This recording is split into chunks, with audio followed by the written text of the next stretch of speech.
Hi everyone, carrot juice ఎలా చేయాలో చూపిస్తున్నా. 2 బిగ్ క్యారెట్స్ని తీసుకొని వాష్ చేసి పీల్ తీసి చిన్న ముక్కలుగా కట్ చేసి ఒక కుక్కర్లో వేయాలి. దానితో పాటు ఒక గుప్పెడు బాదం అండ్ జీడిపప్పు వేసి అవి మునిగేంత వరకు వాటర్ పోసి కుక్కర్ లిడ్ పెట్టి ఒక 2 విజిల్స్ రానివ్వాలి.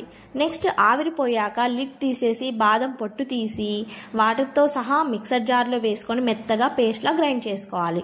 ఆ తర్వాత కన్సిస్టెన్సీకి తగ్గట్టు చల్లని పాలు పోసి టేస్ట్కి తగ్గట్టు బెల్లం వేసి అండ్ మంచి ఫ్లేవర్ కోసం 2 to 3 యాలకులు వేసి మెత్తగా మిక్సీ పట్టుకొని సర్వ్ చేసుకుంటే ఎంతో అద్భుతంగా ఉండే పిల్లలకి ఎంతో ఆరోగ్యమైన tasty carrot juice ready. Carrot అంటే ఇష్టం లేని వాళ్ళు కూడా గుటుక్ అని చుక్క కూడా మిగల్చకుండా తాగేస్తారు. మరి ఇందులో పోషక విలువలు చెప్పనవసరం లేదనుకుంటా. వైటమిన్ ఈ, ఏ, కాల్షియం, పొటాషియం, ఐరన్ లాంటివి ఎన్నో ఉన్నాయి. హెల్దీ ఇలాంటివి చేసి పెడితే పిల్లలు బలంగా ఆరోగ్యంగా పెరుగుతారు.